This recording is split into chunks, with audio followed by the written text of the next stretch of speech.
जब भी कोई व्यक्ति गौतम बुद्ध के संघ में शामिल होता था तो बुद्ध उसे सबसे पहले शांत रहने के लिए कहते थे। ध्यान की अवस्था में जाने से पहले उस भिक्षु को शांत रहना सिखाया जाता था। आज के दौर में हर तरफ शोर शोर है।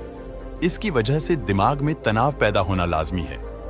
ऐसे में अगर आप हर रोज कुछ देर मौन रहने का अभ्यास करते हैं तो इससे आपके तनाव पैदा होने वाले हार्मोन के लेवल में कमी आती है।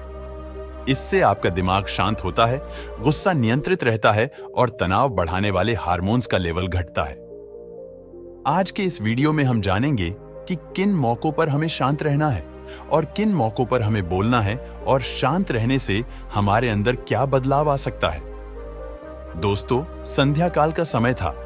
गुरु अपने सभी शिष्यों को बुलाते हैं और कहते हैं, कल सुबह सब लोग नदी में स्नान करने के बाद तुरंत हमारी कुटिया के सामने उपस्थित हो जाना। सभी इसी से हैरान रह जाते हैं कि हम लोगों ने कुछ गलती की है क्या, लेकिन फिर यह सोचते हैं कि हो सकता है कि गुरुजी कल सुबह कुछ अच्छी बात बताने वाले हैं। सब लोग रात को सही समय पर सो जाते हैं और सुबह उठकर सभी लोग नदी में स्नान करने के बाद वापस गुरुजी के सामने उपस्थित हो जाते हैं। गुरु कहते हैं, आज मैं तुम सबको चुप रहने के फायदे के बारे में बताऊंगा। गुरु कहते हैं, 10 मौके जहां पर चुप रहने से होता है लाभ और बोलने से नुकसान। गुरु कहते हैं, अगर आप इन मौकों पर शांत हो गए यानी मौन हो गए तो आप जो चाहेंगे वही मिल जाएगा। आपकी जिंदगी में चमत्कारिक बदलाव शुरू हो जाएंगे। जरूरत से ज्यादा बोलना या चुप रहना दोनों ही अच्छी बात नहीं है। जैसे जरूरत से ज्यादा बारिश हो जाना या फिर धूप दोनों ही दिक्कत देती है, उसी तरह अनावश्यक बोलने से भी काफी नुकसान होता है। गुरु कहते हैं कि पहला ऐसा मौका जहां पर व्यक्ति को चुप रहना चाहिए, बिना तथ्य के न बोलें। गुरु ने कहा, अगर आपके पास कोई तथ्य नहीं है तो वहां चुप रहने में ही भलाई है। चुप बैठने से दिमाग में नई कोशिकाओं का निर्माण होता है और इससे ज्ञान की वृद्धि होती है। बोलने में भलाई वही है जहां आपको किसी चीज के बारे में पूरा ज्ञान हो। अगर आप बिना तथ्य के कहीं बोलते हैं या फिर बेवजह बोलते हैं तो आपका वहां मजाक भी बन सकता है। अगर आपके पास पर्याप्त जानकारी नहीं है, ऐसी जगह पर बोलने से आपका मजाक तो बनी रहेगी, साथ ही साथ लोगों का भरोसा भी आपसे उठने लगेगा। इसलिए ऐसी जगह पर शांत रहो जहां तुम्हें पता ना हो कि क्या बोलना है क्या नहीं। कई बार कुछ लोग ऐसे होते हैं जो हर जगह अपनी उपस्थिति बताने लगते हैं। उन्हें पता नहीं होता है कि हमें क्या बोलना है, लेकिन फिर भी बोलते जाते हैं और फिर बाद में दूसरे लोग उनके जाने के बाद उनका मजाक उड़ाते हैं। जब तक आपको उस तथ्य के बारे में अच्छा ज्ञान नहीं है, उसके बारे में पता नहीं है, तो वहां चुप रहना ही ज्यादा समझदारी है। गुरु ने कहा, दूसरा ऐसा मौका जहां पर व्यक्ति को चुप रहना चाहिए, शब्दों से न पहुंचे ठेस। अगर आपके शब्द किसी को मानसिक ठेस पहुंचा रहे हैं तो वहां चुप हो जाना चाहिए। कमजोर व्यक्ति के बारे में कुछ भी बोलकर आप महान नहीं बन सकते हैं। महान आप किसी कमजोर का साथ देने में बनेंगे। कई बार होता है कि कुछ लोग अपने से छोटे व्यक्ति को भला बुरा कहते रहते हैं। सामने वाला इंसान तो कद से आपसे छोटा है, वह आपको कुछ नहीं बोलेगा, लेकिन आप उसकी नजरों में गिरते चले जाएंगे। हो सकता है कि कल वह भी आपसे पद में बड़ा हो जाए। पद में आपसे जब वह बड़ा हो जाएगा तो आज जो रवैया आपका उसके साथ है, आने वाले समय में वह भी आपके साथ वही करेगा।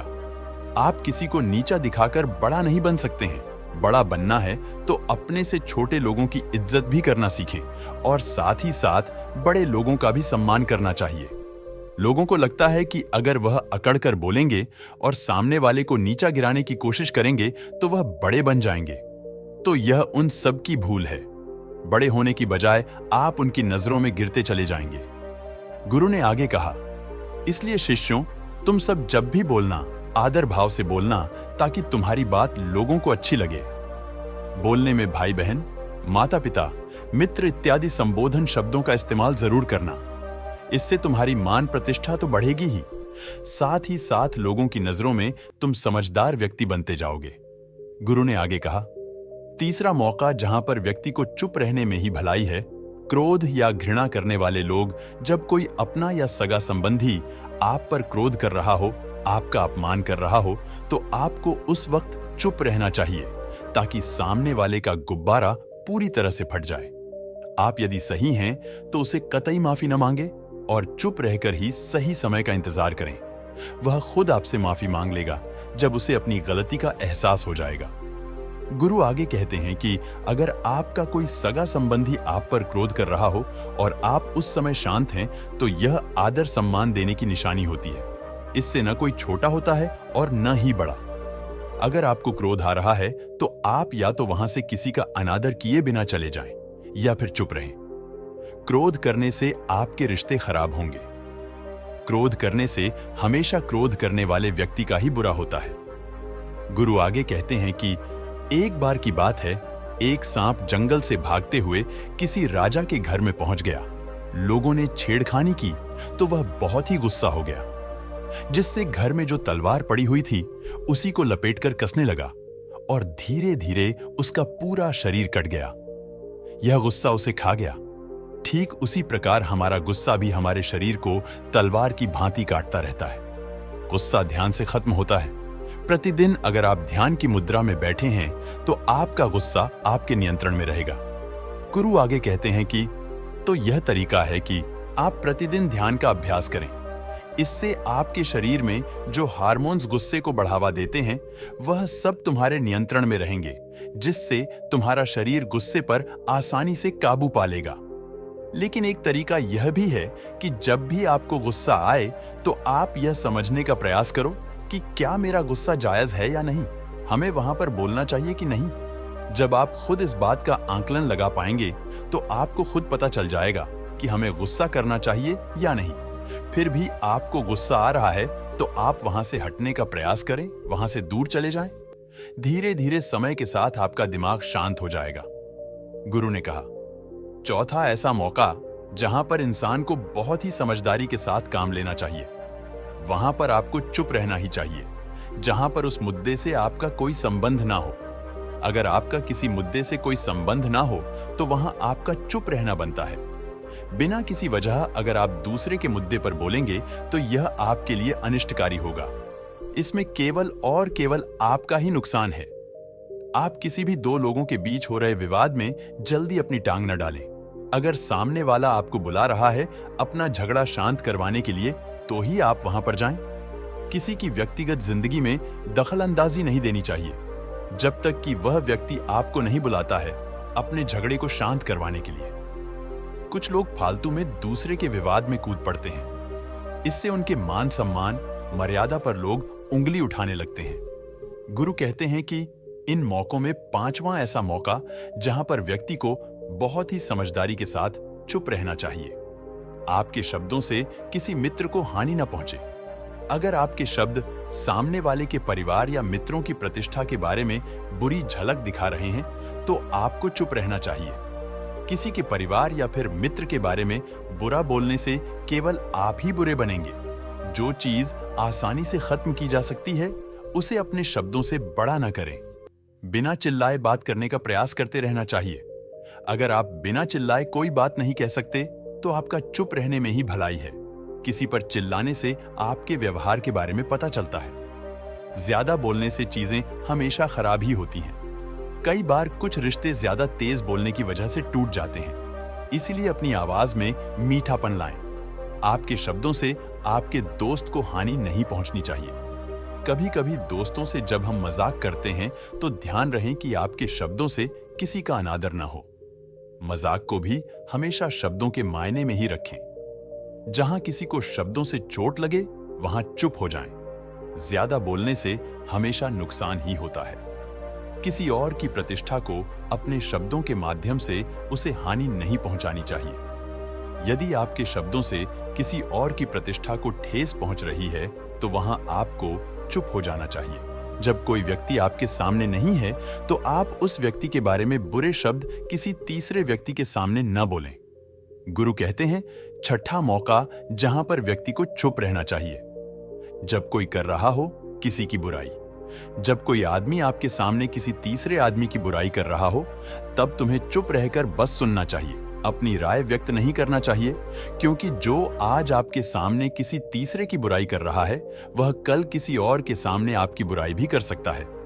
यदि आपने कुछ कहा है तो नीति शास्त्र के अनुसार जो अपने मुंह को बंद रखता है और बुद्धि से काम करता है वही इंसान समझदार होता है। बिना जरूरत के बोलना, किसी के बारे में किसी के बीच में बोलना, यह गलत बात है। कभी कभी हमारे लिए बुद्धिमानी इसी में होती है कि हमें अपना मुंह ऐसी जगह पर नहीं खोलना चाहिए। गुरु आगे कहते हैं कि इन मौकों में 7वां ऐसा मौका जहां पर व्यक्ति को चुप रहना चाहिए। जब कोई नहीं समझे आपकी भावना।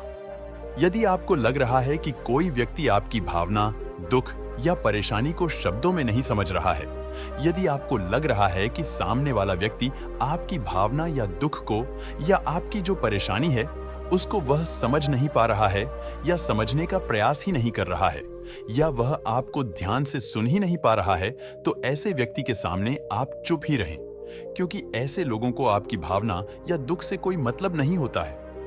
ऐसे लोगों को अपना राज बताकर आप पछताएंगे ही बाद में। इसलिए हर किसी को अपने मन की बात नहीं बतानी चाहिए।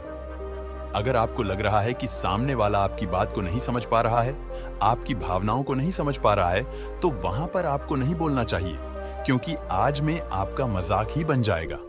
जब आपको लगने लगे कि सामने वाला आपकी भावनाओं को ठीक तरीके से समझ रहा है, आप जो कह रहे हैं वह ठीक से सुन रहा है, तभी आप उसे अपनी बात कहें। गुरु कहते हैं कि 8वां मौका जहां पर आपको चुप रहना चाहिए।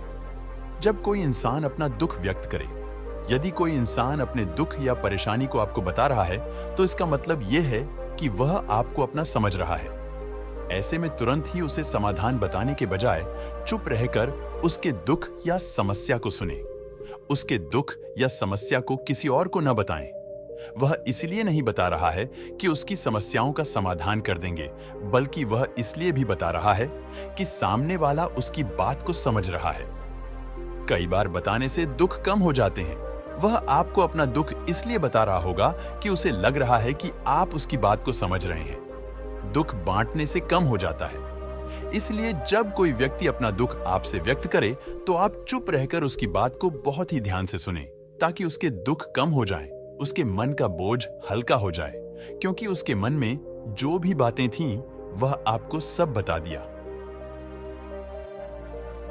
गुरु आगे कहते हैं कि इन जगहों में 9 ही ऐसी जगह जहां पर आपको चुप रहना है, जहां पर दुष्ट प्रकृति के लोग रह रहे हों और गाली गलौज कर रहे हों, तो आप वहां पर मत जाइए। ऐसी जगहों से आप चुपचाप निकल जाएं, अर्थात अपनी प्रतिक्रिया दिए बिना आप वहां से चले जाएं। क्योंकि जिसकी जुबान खराब होती है, जो दुष्ट प्रकृति के लोग होते हैं, उनको आप ऐसे समय में नहीं समझा सकते हैं। जब उनका दिमाग पूरी तरह से शांत हो जाए, तभी वह आपकी बात सुनेंगे। इसलिए जहां पर दुष्ट प्रकृति के लोग आपकी बात को न मानते हों और न ही सुनते हों, तो आपको वहां पर नहीं बोलना चाहिए। गुरु कहते हैं कि ऐसा मौका जहां पर आपको शांत हो जाना चाहिए। अपनी सफलता का राज हर किसी को न बताएं। कई बार होता है कि कुछ लोग जो सफलता को बहुत ही जल्दी अर्जित कर लेते हैं, वे हर जगह अपनी सफलता का ढिंढोरा पीटने लगते हैं। ऐसे में क्या होता है कि कई लोग आपकी सफलता से खुश नहीं होते हैं। अगर आप अपनी सफलता का जबरदस्ती लोगों में ढिंढोरा पिटवा रहे हैं, तो लोगों की नकारात्मक ऊर्जा आपको प्रभावित कर सकती है। जब आप सफल होंगे, तो सबको पता चल जाएगा कि आप सफल हो गए हैं।